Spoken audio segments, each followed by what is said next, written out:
I mean, of course, you have the aliens in there, that the lizard guy that Spock had a fight there, and wasn't that Captain Kirk that they were transported to a planet, and this lizard and him were fighting? And I remember the lizard. The costume was so hideously bad that I, even as a kid, well, young adult, when I was watching it, I had a hard time keeping from laughing because it was so. I mean, it was really, really one of the worst costumes I've ever seen. Yeah, I'm not exactly sure if that was like a dinosaur of some sort, or like some sort of like a alligator people reject, or what that was. But and honestly, the mask itself, it's one of the ones I actually need to get for my collection. I actually have a few that I'm watching right now, but there's actually a couple of Star Trek masks they actually made. Of course, the Michael Myers was actually a Captain Kirk mask they repurposed, and but they're starting to resurface with the Captain Kirk masks and the Spock masks, and they started re-releasing all the aliens. And so I'm like, hey, that actually is, now it looks fairly cool with with the modern technology and things now. But yeah, back then it was kind of like, like there was a movie I remember watching as a kid called Track of the Moon Beast, and you want to talk about a really bad costume. This thing was like, it looked rubber, like it looked like a diver's outfit that they just painted green and tried to put scales on it and put a really bad mask on it. And, and I loved it. I mean, it was great. And, of course, this guy, supposedly there was a moon fragment or something that fell to Earth, and the guy somehow ended up getting it embedded into him, and he would turn into this, the moon beast, as they called it. But like I said, it looked like a big reptile. And like I said, the special effects on it were just terrible. And I think it's actually a public domain movie, so I think anybody can watch it. I think it's on YouTube.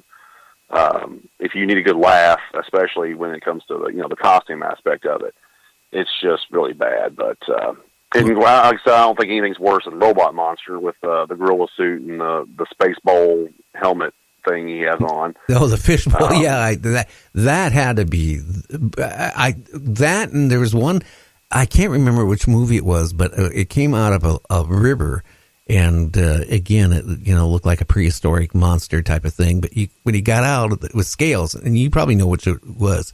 And you could see the zipper, in the back. I mean, that was there it was. There's the whole zipper, right dead center. The dead giveaway. I mean, that really kind of kills it when you're young and you watch a movie like that and you're kind of scared, and then you get a side shot of it and you see the zipper. I honestly though, that's this kind of stuff, like I said, I grew up with, and I think that I want to do a lot more costumes with some of the old alien science fiction, B movie type characters, but I don't know that anybody would really recognize them but me. I actually have an actual, it's like a prototype that I was working on for a Robot Monster, and basically the building the helmet is as simple as taking a 5-gallon bucket and a globe. And I realize it sounds a really strange combination, but the way it's cut and everything, it actually looks exactly like once it's painted and a little paper mache, it actually looks just like the helmet in the movie. But I thought to myself, I was like, who would recognize me if I walked out in this thing? They were just like, who's the weirdo with the gorilla suit on and the fishbowl on his head? So now, didn't that? I'm not exactly sure. Didn't that gorilla with the fishbowl? Wasn't he in a cave and came out of the cave or something in one part of the movie? If I remember right. That was his base of operations, was in a cave, and he had there was something to do with bubbles. I'm not exactly sure what that was about. And I think that movie was actually shot as a challenge, like a dare, I think. And because the guy was like, hey, I bet you can't shoot a movie, and the guy was like, yeah, I can. And so it kind of, blossomed into the Robot Monster there. But of course, now, I can't really knock a lot of these movies because they blossomed into something better. Like you have Mars Attacks. I love that movie. Of course, Mars Attacks, if you remember correctly, was an old Topps card. They used to have kind of like baseball cards. They'd come with bubble gum that impossibly hard to chew bubble gum. Yeah. And they would have like the Mars attacks, like they would show like them disintegrating cows with their ray guns, and swapping human heads on animal bodies, and all kinds of crazy things. And they made a movie about it. I just absolutely loved it. I mean, it was really, really fantastic, and it did take itself seriously too. So that's another thing I liked about it. It was it was half corny and very retro, I guess. Yeah, but we got to remember, too, back when those movies were made in the 40s, 30s, and 50s, let's face it, they didn't have much technology for special effects. And, and a lot of those movies were shot on a huge budget. So, I mean, but the thing is, when you're still young, you're like 10, 11 years old, and you see one of those movies, right, it scared you. It did. I mean, I got scared on that monkey with the fishbowl. I kept waiting for a goldfish to go in front of his face. But I mean, it scared me when I was a kid. Almost as bad as Chain Saw Massacre. Really scared me when I was young.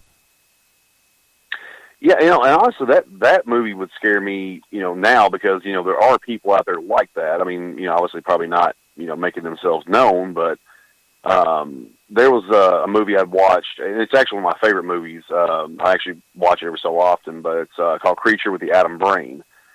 And it's, you can definitely tell there's some more modern science fiction movies that were based off of that, or at least they use the same premise. But this guy hires a scientist to implant chips into the brains of dead men, and he uses them as weapons, I guess, against people that had done him wrong. So, and one of the scenes actually is pretty horrifying, even for 1959.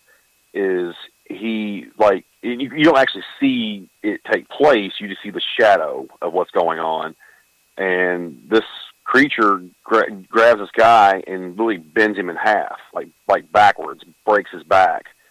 And I was like, wow. The first time I saw it, I'm like, this is 1959? I never would have guessed that being, getting passed, I guess, to being shown to the public there like that, because that's kind of a big thing. They were, back then they strangled people. That was that was how they killed people, to strangle them. And this dude bends this guy in half. I'm like, wow. And then, Invisible Invaders. That was another one that really kind of surprised me, with the guy getting shot in the head. I'm sure you've probably seen that one as well, with the aliens that use the bodies of the dead to take over, the Earth. Oh yeah, yeah. They were. I think, weren't they doing the politicians and then like the police and all these people? And they were actually just involving everybody. So I mean, yeah. And then they made a remake of that movie too, didn't they? Kind of. I want to say they've used some of the movies have used the same premise, but I mean, I know George Romero. Actually, I spoke with him several years ago at a convention, and he had talked about that movie, and he said that was one of the influences for Night of the Living Dead. Was his ghouls was the fact that the dead in Visible Invaders looked fairly normal. I mean, they had the kind of cloudy looking eyes, and they had a few bruises and cuts on them, but for the most part were still pretty much intact. And he said that was actually one of his influences for Night of the Living Dead, was that movie. So naturally I had to go see it, because I'd always heard about it, but I never could find it on DVD or, catch it on TV. So I actually did manage to track down a copy of it and watch it. And it was, as silly as it sounds, I mean, these invaders are, they've taken over all these other planets, and they've, set up a base of operations at the moon, and they've, had all this advanced technology and make themselves invisible, but yet they couldn't combat us without using our own, dead bodies, I guess. Which to me sounds a very lot like Plan 9, I guess, because I think that's kind of where Ed Wood was going with his. He wanted to have aliens using our own, people, I guess, to take, to take us out. And, with Plan 9, I think it, obviously with budget constraints and, things that were going on with Ed Wood, I think that, it had potential, but kind of fell short. But I still, again, love the movie. I love Ed Wood's work. I think he was just a little too ahead of his time for a lot of the movies he did. Of course, he did things ranging from transvestites to the pulp crime drama, and but I think Plan 9 and Bride of the Monster are probably two of my favorite movies by him, for sure. Of course, like I said, they remade Plan 9, and I would like to say if you ever have a chance to watch it, I would recommend it because it's really, really good. I was really surprised with it. My favorite movie, and it's not that old, but I think it was made, in the 70s or 80s, Alien, the first episode movie of the Alien. I watched Alien and really liked it, but when Aliens came out, I loved Aliens. I mean, it was fantastic, and I actually watched it again. I want to say again, I think it was TCM or something. I can't remember, some one of the channels on TV I watched it on, and they had extended footage. And again, I'd never saw this before, but apparently it explains a lot more behind what happened. How how the aliens showed up on the colonized planet, and how Newt lost her family, and and it really expanded the story. I mean, a lot of it I was like, where did this girl come from? And I guess it was it's one of these things you're not supposed to really think about that too much. You're supposed to focus on just focus on the movie and the claustrophobic feel of the movie. But it was actually really, really good to actually catch what happened to Newt's parents and how Ripley was trying to stop this alien invasion, I guess. Now I can't really say that I got particularly into. I think I did like Alien 3 when I watched it, but I think they started coming out with I think Prometheus, or something, where they were doing like the old alien human hybrid things. I didn't quite get into that one, but Aliens was actually surprisingly terrifying, and I actually classify that as both horror and science fiction because it's just, the movie's just really claustrophobic and it's scary. Yeah, I mean, it seemed like about almost every minute of it, I mean, your heart is beating fast because you don't know what's going to happen in the next scene, and it just keeps going that way all through it. Now, they're talking about making another Alien movie, but the woman actor, and I can't remember her name by any means, but she, said she didn't want to do it, so I don't know what's going to happen at this point.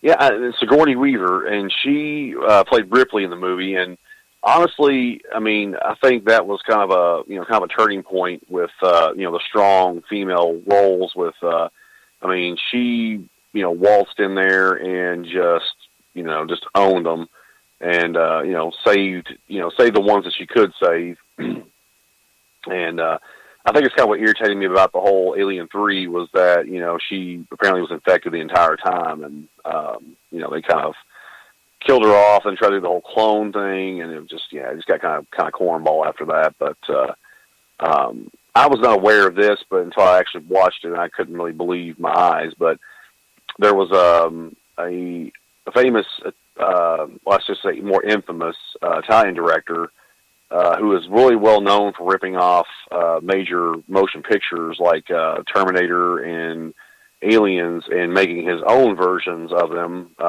usually slightly altering the details. But the movie's actually called Zombies 2, and it's actually an exact, verbatim rip-off of Aliens, but it uses zombies instead of aliens.